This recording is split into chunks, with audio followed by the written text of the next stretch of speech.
Salam Bapak Ibu, Saudara-saudara kasih dalam Tuhan.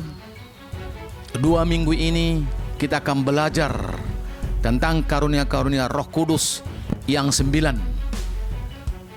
Pertama sekali, berkata-kata dengan hikmat.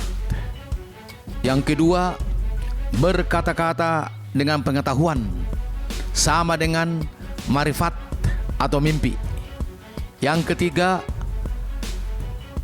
karunia iman. Yang keempat, kesembuhan. Yang kelima, mujizat. Yang keenam, bernubuat. Yang ketujuh, membedakan bermacam-macam roh. Yang kedelapan, berkata-kata dalam bahasa roh. Yang kesembilan, menafsirkan bahasa roh itu. Amin. Sekarang kita akan masuk karunia bernubuat dalam 1 Korintus pasal 12 ayat 10. Demikian firman Tuhan.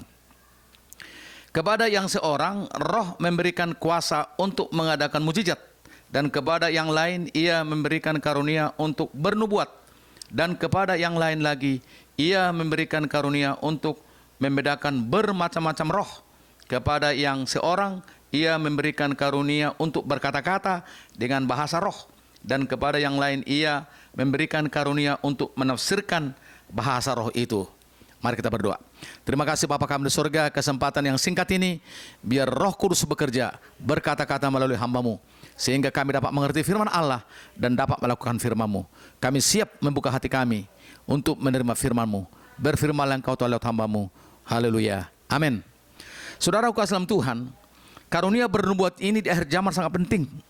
Karena firman Allah juga berkata dalam Kisah Rasul pasal 2 ayat 17-18 bahwa akhir zaman, bahwa muda-mudi akan bernubuat dan orang tua akan dapat mimpi dan penglihatan-penglihatan. Dan semua itu tanda akhir zaman. Bagaimana pencurahan Roh Kudus, dan ini sudah banyak terjadi di gereja-gereja maupun di Indonesia maupun di luar negeri yang dipimpin oleh Roh Kudus. Sehingga bernubuat itu sangat penting apa yang mau terjadi. Seperti dalam Kisah Rasul, yaitu Nabi Agabus, bagaimana dia bernubuat akan terjadi kelaparan seluruh dunia, sehingga umat Tuhan jadi bersatu, saling membantu, saling gotong royong satu sama lain, sehingga dalam masa kelaparan itu satu orang pun tidak ada yang kelaparan, sehingga cukup semua untuk kebutuhan mereka. Oleh karena kasih Kristus, dan Tuhan memberitahu dulu apa yang mau terjadi. Jadi sekarang juga akhir zaman ini, betapa penting ada karunia bernubuat. Tapi ingat, nubuat yang benar dari Tuhan pasti digenapi dan penuh damai sukacita. Tapi kalau nubuat yang dari iblis atau dari daging tidak digenapi dan gagal. Contoh, ada memang tertulis di dalam Yeremia, bagaimana dalam Yeremia yaitu ada bernubuat 2 orang nabi, yaitu satu nabi palsu, namanya Nabi Hananya. Dia bernubuat di dalam Yeremia pasal 28 ayat 9 sampai 17 bahwa dia ambil contoh kayu, dia hancurkan kayu ini, dan dia bernubuat bahwa Raja Nebukadnezar, Raja Babel, akan dihancurkan, dikalahkan selama 2 tahun. Nyatanya tidak benar, karena nabi ini palsu. Sehingga datanglah nabi yang benar, itu Yeremia pada waktu itu. Maka Nabi Yeremia berkata, saya akan bawa, yaitu kuk, atau bukan kayu tapi besi. Bagaimana Tuhan berkata bahwa seluruh dunia akan dikuasai oleh Raja Nebukadnezar, yaitu keras hati, sombong seperti besi. Maka nubuat Yeremia betul digenapi. Nebukadnezar kita tahu menguasai dunia pada waktu itu, sampai dia sombong sampai jatuhkan Tuhan. Tapi nabi palsu, yaitu Nabi Hananya, tidak digenapi. Sehingga pada waktu itu bangsa Israel mendengar, dan bangsa Israel jadi murtad karena mereka percaya nubuat Hananya ini. Sehingga apa yang terjadi? Maka Nabi Yeremia bernubuat, engkau Nahanya bernubuat yang palsu, yang bohong, yang dusta. maka engkau akan mati. Betul. Sehingga nabi palsu, Nabi Hananya jadi mati. Jadi itulah sebabnya saudaraku, kita berjaga-jaga. Di akhir-akhir ini juga ada nubuat palsu. Artinya dibuat-buat supaya orang bahagia. Jadi dia mengarang-arang sendiri dari pikirannya, atau mungkin dicampuri oleh iblis. Dusta, jahat. Maka sebab itu Yesus berkata, lihat buahnya. Jadi kita lihat Yeremia, buahnya, kelakuannya, kebaikannya, yang selalu melayani Tuhan dengan jujur, dengan hancur hati, karena mengasihi umat Israel pada waktu itu. Sesuai dengan firman Tuhan. Saudara-saudara kasih dalam Tuhan, jadi sekarang juga betapa penting, jadi nubuat yang asli dari Tuhan pasti digenapi. Cepat atau lambat, pasti digenapi. Memang ada nubuat kadang-kadang berlaku hari itu juga. Ada juga besok, 1 minggu, dan seterusnya. Dan digenapi. Karena itu hasil dari Roh Kudus. Menyampaikan pesan Tuhan apa yang mau terjadi. Di negara kita, di rumah tangga kita, di gereja kita, atau mungkin untuk seluruh dunia. Seperti yang terjadi virus corona ini. Saudaraku, sebelum terjadi virus corona di Indonesia, saya sudah mendapat suara Tuhan. Ini diumpamakan seperti nubuat juga, yaitu tentang 2-3 orang beribadah, Tuhan hadir. Tadinya pikiran saya, itu saya sampaikan kepada jemaat yang saya layani, 2-3 orang. Kenapa?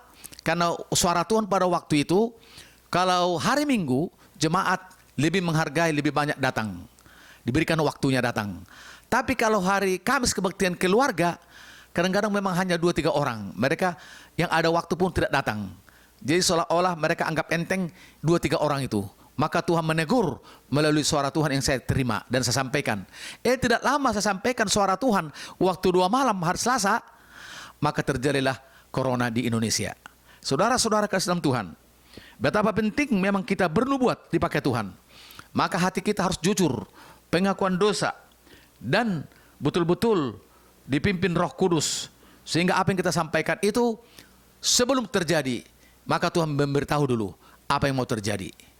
Jadi itulah sebabnya saudaraku dalam Tuhan, memang nubuat asli dari Tuhan ini biasanya dia cinta Tuhan, rajin baca firman Allah, melakukan firman Allah, dan dia tunduk apa bisikan Roh Kudus. Biarpun itu berbicara dosa, dan biarpun tentang masalah, musibah, seperti gempa bumi, dan yang lain. Betapa penting, yaitu suara Tuhan, pesan Tuhan, disampaikan kepada umatnya, yaitu melalui anak-anak Tuhan, atau hamba-hamba Tuhan. Saudaraku, ada contoh lagi, yaitu dalam kitab Yehezkiel, pasal 37, ayat 1 sampai 14. Di sini, dari ayat 1 sampai ayat 14, sebenarnya ada 4 kali, yaitu Yehezkiel sebagai hamba Tuhan bernubuat. Yang pertama, bagaimana nubuat itu dengan mata rohani, dengan disertai dengan penglihatan.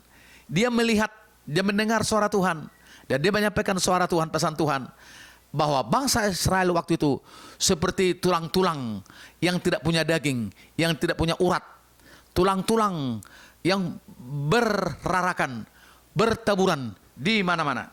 Sehingga Tuhan memakai atau menyuruh Nabi Yehezkiel supaya bernubuat. Bernubuatlah engkau, hei Yehezkiel, perkatakanlah supaya tulang-tulang itu mempunyai urat-urat dan mempunyai daging dan bersatu tulang sama tulang yang lain. Dan sampaikanlah napas, yaitu angin dari utara, dari barat, dari selatan, dari timur, dan dihembuskanlah dalam nama Yesus. Waktu itu belum dalam nama Yesus, tapi dihembuskan dalam Tuhan. Maka terjadilah orang yang bernapas, yang sudah punya daging, urat-urat, dan tulang. Itu berbicara kerohanian bangsa Israel waktu itu. Kemudian Yehezkiel bernubuat lagi, yaitu supaya kulit menutupi, yaitu urat-urat dan daging. Dan kemudian juga Tuhan berkata, supaya sampaikan lagi napas, supaya bernapas, yaitu tulang-tulang, daging, dan kulit itu. Dan sampaikan napas itu dihembuskan sehingga hidup. Jadi banyak contoh saudaraku dalam Alkitab betapa penting bernubuat. Yehezkiel paling banyak bernubuat juga di dalam pelayanannya dalam perjanjian lama. Dan seringkali Tuhan selalu berbicara dengan perumpamaan. Jadi banyak kali bernubuat disertai dengan penglihatan, yaitu suara Tuhan. Jadi saudara-saudara kasih Tuhan, banyak tertulis dalam Alkitab. Wahyu juga dalam pasal 2, pasal 3, di mana Tuhan juga bernubuat kepada 7 jemaat yang ada di Wahyu pasal 2 dan pasal 3. Dan nubuat ini disampaikan sebagai contoh buat kita di akhir zaman ini. Yaitu pertama, bagaimana nubuat pesan Tuhan kepada sidang di Efesus supaya mereka kembali kasih yang mula-mula. Mereka masih datang ke gereja, mereka masih setia, tetapi kasih yang mula-mula kurang. Mungkin karena masalah pekerjaannya terlampau sibuk dan yang lain.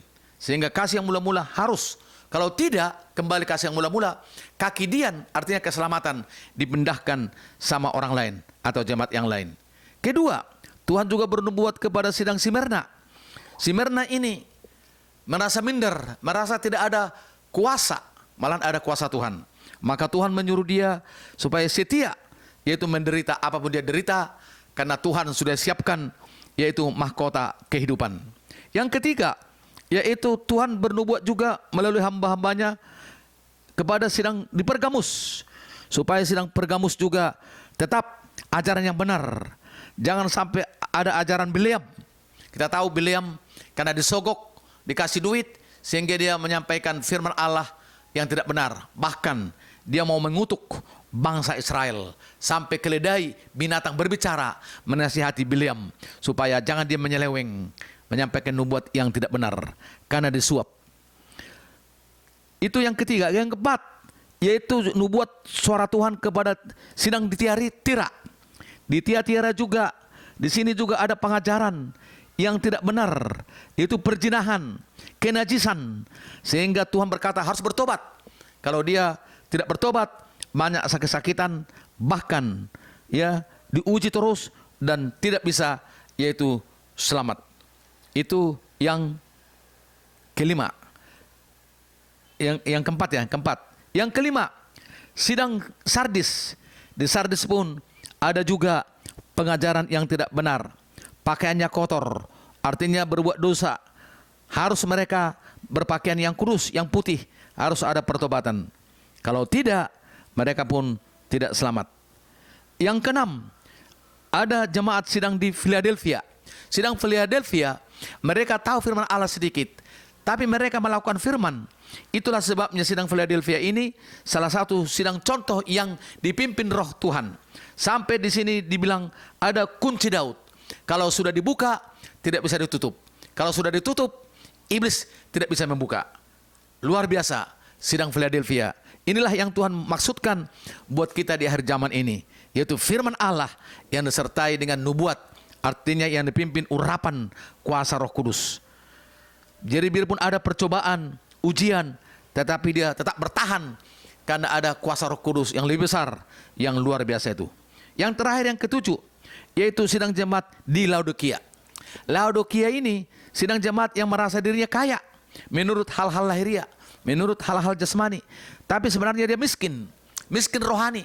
Dia tidak merasakan kuasa Tuhan, tidak merasakan lahir baru. Maka Tuhan menyuruh supaya dia membeli, yaitu urapan minyak, itu urapan kuasa Tuhan. Kalau tidak, Tuhan hajar mereka, dan Tuhan nasihati supaya sungguh-sungguh mereka bertobat. Kalau tidak, maka mereka juga diusir Tuhan. Sampai Tuhan berkata, sidang Laodikia diumpamakan seperti panas tidak panas, dingin tidak dingin, dimuntahkan.